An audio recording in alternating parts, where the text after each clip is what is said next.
ভাবি, তুমি কোনো টেনশন করো না। তোমার যতগুলা তার ছেঁড়া আছে সবগুলার আমি জোড়া লাগাই দিতেছি। সত্যি কইতেছো? হ্যাঁ, সপ্তাহে জোড়া লাগাই দিবা? হ্যাঁ, সব তার জোড়া লাগাই দিব। তাহলে আর দেরি করো না, নাও, আর তাড়াতাড়ি তার গুলা জোড়া লাগাই দাও। কি বেব, নিয়ে কইতেছো?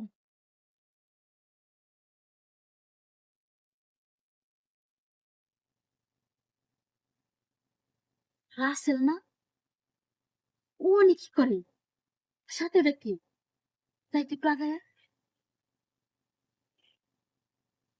কি রে রাসেল, তুই এনে কি করস? ভাবি আসলে কিছু করতেছি না, ভাবির কি যেন হয়েছে সমস্যা, হাতে ব্যথা, তার জন্য। হ্যাঁ, বাবির হাতে ব্যথা নাকি? এমনি করে চুমু দিতেছিলি, সেটা তো আমি নিজে চোখে দেখলাম। তো সাহস তো কম বড় না? তোরে শুরু থেকে মানুষ করছি, এগুলা কর দেখার লিগে আমি? এই বাড়িতে যা। যাইতেছি। সাহস পেলে আরে, এই ব্যাকল মহিলা, আপনার কি আক্কেল নাই? ছেলের বয়সে বাচ্চা পোলা মানে সাথে দিয়ে পুষনষ্ট করেন, জামাইটার তো দিচ্ছেন বিদেশে পাঠাই দিয়া।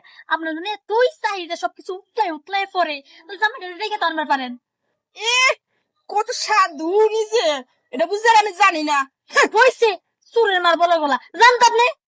আমনে জান, বদমাইশ মহিলা। আইসে পুষনষ্ট করার লেগা, আবার আমি ধরলাম দেখে আমার কত কথা শোনাইলো। যাই, বাড়িতে যাই এরা, যাইরা খাটাসটা শিক্ষা দিমু। আমি খাওয়াইলাম, আমি পড়াইলাম, তাতেও অন্য মাসের জমি চাষ করবো। এদিকে পানির অভাবে আমার জমিটা খারাপ হয়ে গেছে, ফাইটে গেছে, এদিকে কোনো খেয়ালই নাই। আজকে তোর শিক্ষা দিতেছি। তোর ভাল লাগে না? ভাবি যে ধরে বলাইলো, এবার যদি ভাইয়ের কাছে পয়া দেয় তাহলে ভাই তোমার ভাইতি রাখবো না। ভাবি হারামজাদা, এই দুনিয়ার মধ্যে এত মাইয়া মানুষ থাকতে তোর কি লিখে বুড়া বুড়ির পছন্দ হইলো?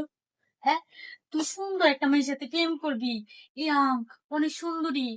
আমি তো বুঝি, কারণ তোর মতো বয়স তো আমিও পার করে আইসি। অনেক বয়সে অনেক কিছু মন চায়, তুই অনেক কিছু পানা দানা মিঠাই দি ওই মেয়ের লগে অনেক কিছু শিখাই। ভাবি একটা কথা কমো। কি কথা? দাদা একটা কথা বলছে যে জুয়ানের বারবার বুড়ার একবার। বুড়া মানুষ একটু বেশি বুঝে, ওরা এক্সপিরিয়েন্স আছে, তার জন্য আর কি ওর সাথে প্রেম করে। তুই কি আমার তো ভয় পড়ে না? হ্যাঁ, আমার কি শেষ হয়ে গেছে নাকি? আরে ভাবি, আমি তো এই জিনিস কখনো দেই নাই, আমি তো শুধু বাইরের গুলার দেখছি, কিন্তু তোমার এর ভিতর যেতে কিছু আছে। তা দেখবি কেমনে? চোখ ধরে তো মাথায় নিয়ে ঘুরোস, এলে তো চোখের মধ্যে কোনো কিছু পড়ে না। আদৌ তো চোখের মধ্যে কোনো কিছু করতো। এই দেখ, আদরের অভাবে আমার জমিটা একবার ভাইটা তো ফিরে দিছে। কে? তুই ঠিক মতো পানি ডালতো তোর ভাই, হুম। তাহলে তো জমিটা মনে করছে ভিজা থাকতো। ও, এখন তো জমিটা শুকাই গেছে। তার মানে ভাই পানি দেয় না ঠিক মতো। না রে, পানি দেন তাহলে মর। তুই মনে করছে দূরে কোথাও যাস না, কেমন? যে পর্যন্ত বিয়ে না করস। আর আমি যদি অন্য কারোর সাথে কিছু করি, তাহলে তো মনে হয় তোর এত বাড়ি ঠকানো হইতেছে। মান সম্মান যাবো আমগো ফ্যামিলি তো। নিজে কোনটা নিজে কম দেখা। ও, ই করে তুমি আগে ভেবে না যাও দূর, এত টাকা নষ্ট করে কত জায়গায় গেছি, ব্রিজের নিচে প্রতিদিন যাইতাম আমি, জানতো। ইস, জিনিসটা কি একবার ছোট করে লাগছিস নাকি? নেয়াছি বড় হইছে ভাবি, হ্যাঁ? বড় হইছে বড় হইছে। দিনে দিনে। আমি শুনছি ওই ক্যালসিয়ামটা পাইলে নাকি বড় হয়, তার জন্য তো আর বেশি বেশি করে গেছি। আমার ডেনে ক্যালসিয়াম পাইলে আরো বেশি বড় হইব আমারটা পাইলে। বড় হইব না? ও, কারণ তোমাকে তো অনারেস অনেকদিন নাও ভাবি। এখন কি? একটু বেশি করে আদর। আচ্ছা ঠিক আছে, মাটিটা বিছাইস। আচ্ছা ঠিক আছে, দেখি আমার চেষ্টা করবো। যদি না পারি, মাল রাস্তা যদি আটকে যায়, তার তুমি আমার উপরে এসো। তোর উপরে? হ্যাঁ। আমার অনেক দিনের শখ, তোর বাইরের উপরে উঠতে চাই, উঠতে দেয় না। আচ্ছা ঠিক আছে, তুমি খুব সুন্দর করে শুয়ে পড়ো ভাবি, তুমি কোনো টেনশনই নিও না, যা করার আমি। মাথা নিচে দিই। হ্যাঁ, মাথা নে না ভাবি, ও মজা পাই না। না সব তুমি সব। এত বিপদ হয়ে গেছে তোর, তুই যে এত চাইলে গেছিস বুঝি নাই। আর কইলাম না, ব্রিজের নিচে কতবার গেছি হিসাব স্যার, প্রতিদিন গেছি। দেশ গ্রামে এত লোডশেডিং।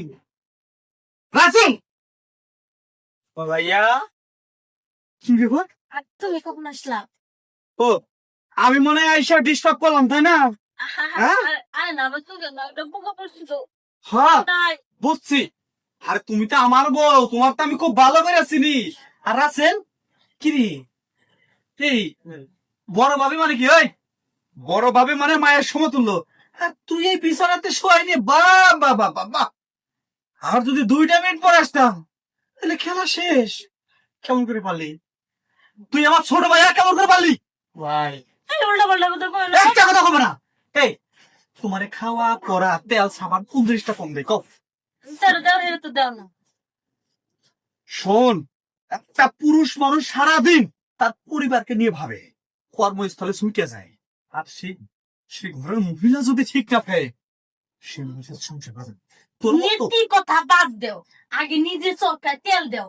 অনেক নীতি কথা শুনছি, আর কত শুনবো? হ্যাঁ, তুমি খাওয়ান দিবা, পড়াইবা, সবই করবা। খালি খাওয়ান পড়ান দিলে কি একটা নারী তার স্বামী সংসার থাকে? তার কি কোনো চাহিদা নাই? তুমি হিসাব চাহিদা কি আমার পূরণ করো? সেই কারণে তো আজকে আমি বাদ দিয়ে তুমি বাইরে একটা কথা কবি না, একটা কথা কবি না। শেষ পর্যন্ত ঘরের ইজ্জত লুটায়া পুটায়া তুই আমার ছোট ভাইকে শেষ করতেছস। তুই যে কি সংসারিক মহিলা, বোঝ আমার শেষ বাড়া।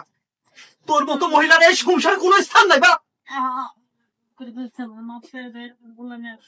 শোন, ক্ষমা সেই ব্যক্তি কি করা যায় যে ব্যক্তি বুঝে, আর যারা বুঝিয়ে অবুঝের মতো কাজ করে তারা তো শয়তান রে। আর তাদেরকে জায়গা দিলে না তোমার মতো সংসার ধ্বংস হয়ে যায়।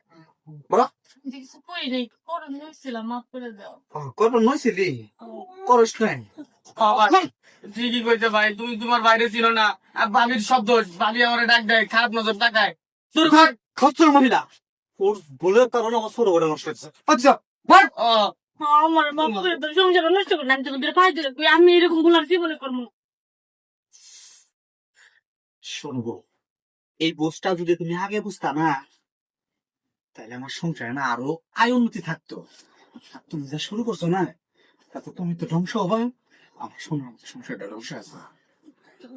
আমার মাফ করলাম, যাও মাফ করলাম, কিন্তু নেক্সট টাইম যদি ভুল না দেখি যেদিন বলতে পারে এদিকে ঘাত ধরে ধাক্কাতে বাইকে দেবো। খিদা লাগছে, গ্রামে গেছিলাম, খেতে দাও, যাও। যাও!